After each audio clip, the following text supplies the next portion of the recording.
Hello friends, welcome to our radio exam YouTube channel.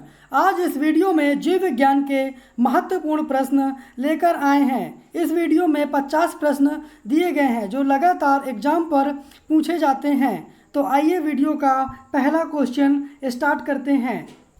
कोशिका सिद्धांत किसने प्रतिपादित किया था? तो स्लाइडेन तथा श्वान ने कोशिका सिद्धांत का प्रतिपादन किया था। कोशिका का अध्ययन किस विज्ञान में करते हैं? तो साइटोलॉजी में कोशिका का अध्ययन करते हैं। नाभिक के अलावा कोशिका के किस कोशिकांग में डीएनए होता है? तो माइटोकॉन्ड्रिया में। किस में होता है फ्रेंड्स?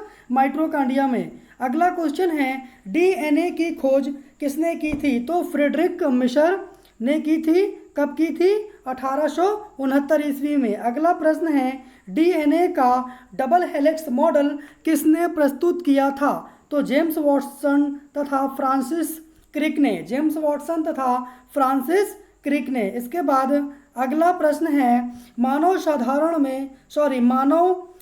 मानव में गुणसूत्र कितने होते हैं? तो 46 होते हैं। कितने होते हैं दोस्तों? 46। और जोड़े में कितने होते हैं? 23 होते हैं। कितने होते हैं फ्रेंड्स? 23 होते हैं। इसके बाद अगला क्वेश्चन है, कोशिका का श्वसनांग या पावर हाउस किसे कहा जाता है? तो माइटोकॉन्ड्रिया को। किसे कहा जाता है फ्रेंड्स?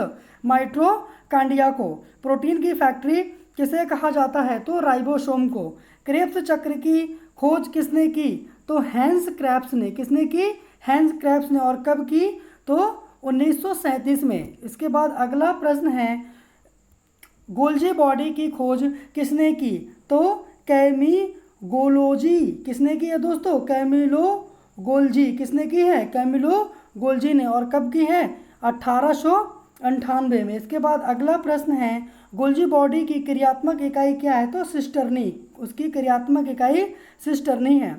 आत्महत्या की थैली किसे कहते हैं? तो लाइसोसोम जो है वो आत्महत्या की थैली होती है। ये बहुत ही इंपॉर्टेंट प्रश्न है जो आपके एग्जाम पर पूछा जाता है। इसके बाद अगला प्रश्न है, केंद्रक की खोज सर्वप्रथम किसने की? तो रॉबर्ट ब्राउन ने की है फ्रेंड्स। कब की है? 1931 में। यह क्वेश्चन दोनों तरीके से आता है। केंद्रक की खोज किस सन में हुई? तो आप उसका आंसर देंगे 1931 में। और किसने की? तो रॉबर्ट ब्राउन ने। ये आपका इम्पॉर्टेंट क्वेश्चन है, तो आप इसको थोड़ा अच्छे से देखिए। इसके बाद अगला क्वेश्चन है, केंद्रक में आनुवांशिक पदार्थ पाए जाने का प्रमुख कार्य क्या है? तो जीवों के पैतृक लक्षणों को संतान में भेजना। जीवों के पैतृक लक्षणों को संतान में भेजना आनुवांशिक पदार्थ का प्रमुख कार्य है। इसके बाद अगला प्रश्न है, जीवों में अत्यधिक विविधता का कारण क्या है? तो उत्परिवर्तन। क्या है फ्रेंड्स? उत्परिवर्तन। इसके बाद अगला प्रश्न है, पादप कोशिका जंतु कोशिका से किस प्रकार भिन्न होती है? तो कोशिका भित्ति। किस प्रकार भिन्न होती है? कोशिका भित्ति। प्लाज्मा झिल्ली किसकी बनी होती है? तो प्रोटीन और लिपिड की। ये काफ़ी इंपॉर्टेंट क्वेश्चन है। जो कोशिका झिल्ली किसकी बनी होती है? प्लाज्मा झिल्ली किसकी बनी होती है? प्रोटीन और लिपिड की। इसके बाद अगला प्रश्न है, मानव शरीर के किस अंग में लसिका कोशिकाएं बनती हैं? तो तिल्ली में। कहाँ पर बनती हैं फ्रेंड्स? तिल्ली में। हमारे तंत्र में अधिकतम एटीपी अणुओं को उत्पन्न करने वाला पद तो क्रेब्स चक्र। कौन सा पद है? क्रेब्स चक्र। इसके बाद अगला प्रश्न है, प्रक्रमित कोशिका मृत्यु के कोशिकीय और आणविक नियंत्रण को कहते हैं? तो एपोप्टिस। क्या बोलते हैं? एपोप्टिस। ओके। इसके बाद अगला प्रश्न है, आनुवांशिकता की खोज किसने की? तो ग्रेगर जॉन मेंडल। ये बहुत ही इंपॉर्टेंट क्वेश्चन है। जो आनुवांशिकता की खोज की ग्रेगर जॉन मेंडल ने। इसके बाद अगला प्रश्न है, सजीवों के वे लक्षण जो एक पीढ़ी से दूसरी पीढ़ी में प्रसारित होते हैं उन्हें क्या कहते हैं? तो वंशागत या आनुवांशिक लक्षण। वंशागत या फिर आनुवांशिक लक्षण इसको बोलते हैं। इसके बाद अगला प्रश्न है, डीएनए में उपलब्ध कौन सा यौगिक अमीनो अम्ल नहीं बनाता? तो टायरोसिन। टायरोसिन है। इसके बाद अगला प्रश्न है, प्लवमान जीन या जंपिंग जीन के सिद्धांत का प्रतिपादन किसने किया था? तो बारबरा मैकलिंटॉक। किसने किया था? बारबरा मैकलिंटॉक ने। इसके बाद अगला प्रश्न है, एजोला क्या है? तो जलीय फर्न। एजोला क्या है? जलीय फर्न। ये इंपॉर्टेंट क्वेश्चन है। इसके बाद अगला प्रश्न है, 2,4-D क्या है? तो एक खरपतवार नाशी। क्या है? एक खरपतवार नाशी। मानव शरीर में सर्वाधिक प्रचुरता से पाए जाने वाला तत्व तो ऑक्सीजन, ये सभी आप जानते होंगे। मानव शरीर में प्रचुरता में जो तत्व पाया जाता है तो ऑक्सीजन। मनुष्य के शरीर में पसलियों की कुल संख्या कितनी होती है तो 12 जोड़ी। कितनी होती है? 12 जोड़ी, और या फिर 24, बिना जोड़ी के 24 और जोड़ी में 12। इसके बाद अगला प्रश्न है, हमारे शरीर का अधिकतम भार किसका बना होता है तो जल का। फ्रेंड्स, वयस्क मनुष्य के शरीर में कुल कितनी हड्डियां होती हैं तो 206। ये बहुत ही इजी क्वेश्चन है।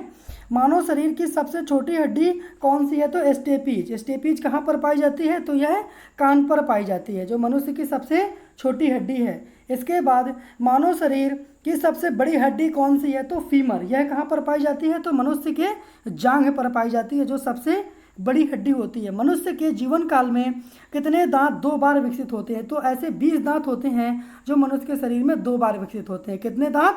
20 दांत। ये बहुत ही इम्पॉर्टेंट क्वेश्चन है, आप इसको अच्छे से देखिएगा।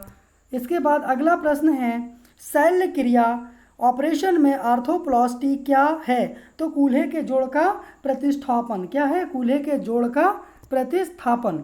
इसके बाद नाखून काटते समय दर्द क्यों नहीं होता है? क्योंकि नाखून मृत कोशिकाओं के, किसके दोस्तों? मृत कोशिकाओं के द्रव्य द्वारा बने रहते हैं, जिनमें रक्त संचरण नहीं होता है। रक्त संचरण का मतलब जिनमें खून प्रवाहित नहीं होता है, बिना खून के वो होते हैं, इस वजह से उसमें दर्द नहीं होता है। अगर हमारे शरीर पर किसी भी पार्ट्स पर ब्लड प्रवाहित हो रहा है, उस पार्ट को अगर हम कट करते हैं तो हमें असहनीय दर्द होता है। इसके बाद अगला प्रश्न है, मानव शरीर में सबसे मजबूत मांसपेशियां कहाँ होती हैं तो जबड़े में। दोस्तों, कहाँ पर होती हैं? जबड़े में। दोस्तों, अगर अभी आप हमारे चैनल पर नए हैं तो कृपया कर चैनल को सब्सक्राइब करें और वीडियो को अपने फ्रेंड्स पर शेयर करें और वीडियो को लाइक करें। अगला क्वेश्चन है, मानव शरीर में पाचन का अधिकांश भाग किस अंग में संपन्न होता है तो छोटी आंत में। किस आंत में संपन्न होता है? छोटी आंत। आप सभी जानते हैं कि छोटी आंत, बड़ी आंत और शेषांत आंत, ये आंतें होती हैं। इसके बाद अगला प्रश्न है, एंजाइम मूलतः क्या होते हैं तो प्रोटीन। क्या होते हैं दोस्तों? प्रोटीन। इसके बाद अगला प्रश्न है, मानव शरीर की सबसे बड़ी ग्रंथि तो यकृत होता है, जिसको आप लीवर भी बोलते हैं। लीवर इंग्लिश में होता है और यकृत हिंदी में होता है, दोनों नाम होते हैं। इसके बाद अगला प्रश्न है हमारा, मानव शरीर की दूसरी सबसे बड़ी ग्रंथि तो अग्नाशय है, पैनक्रियास। कौन सी है? अग्नाशय। मानव शरीर की दूसरी सबसे बड़ी ग्रंथि। मानव शरीर की सबसे बड़ी अंतःस्रावी ग्रंथि कौन सी है तो अवटु ग्रंथि, यानी कि थायराइड ग्रंथि। कौन सी? थायराइड ग्रंथि। इसके बाद अगला प्रश्न है, पित्त रस का संचय किस अंग में होता है तो पित्ताशय में होता है। किस अंग में होता है दोस्तों? पित्ताशय में होता है। इसका अगला प्रश्न है, दूध के खराब या खट्टा होने का कारण क्या है तो लैक्टोबैसिलस बैक्टीरिया, जो दूध का खट्टापन होता है और इस कारण दूध दही में भी परिवर्तित हो जाता है। इसके बाद अगला प्रश्न है, गाय के दूध का हल्का पीला रंग किसकी उपस्थिति के कारण होता है तो बीटा कैरोटीन के कारण। दूध में जो पीलापन आता है उसको हम बीटा कैरोटीन बोलते हैं, यह प्रोटीन होता है। इसके बाद दुग्ध प्रोटीन को पहचानने का कार्य कौन सा एंजाइम करता है तो रेनिन एंजाइम होता है। इसके बाद अगला प्रश्न है, विटामिन की खोज किसने की थी तो कैसिमिर फंक ने की थी। फंक का पूरा नाम है ये कैसिमिर फंक, आपने शायद फंक बस सुना होगा। इसके बाद अगला प्रश्न है, विटामिन डी का रासायनिक नाम क्या है तो कैल्सीफेरॉल। ये सभी जानते हैं और इम्पॉर्टेंट क्वेश्चन भी है, जो हमारे एग्जाम पर रेलवे पे बार बार ये एग्जाम पूछा जाता है और ग्रुप डी पर भी कई बार प्रश्न पत्र पर मिला हुआ प्रश्न है। इसके बाद विटामिन B12 का रासायनिक नाम क्या है तो साइनोकोबालामीन। क्या नाम है? साइनोकोबालामीन। इसके बाद अगला है आपका, घाव को भरने में सहायक विटामिन कौन सी है तो विटामिन सी है। जब हमारे हाथ या पैर पर कहीं पर भी चोट लग जाती है तो जो विटामिन उस घाव को भरता है वह विटामिन सी होता है, और विटामिन सी का जो प्रचुरतम स्रोत होता है तो आंवला होता है। आप इसको याद रखिएगा, बहुत ही इंपॉर्टेंट क्वेश्चन है।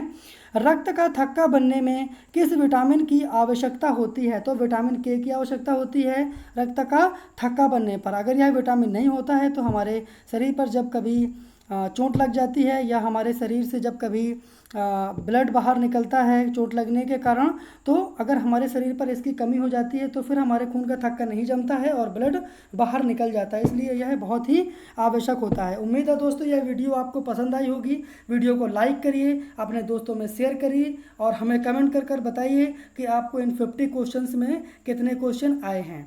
वीडियो देखने के लिए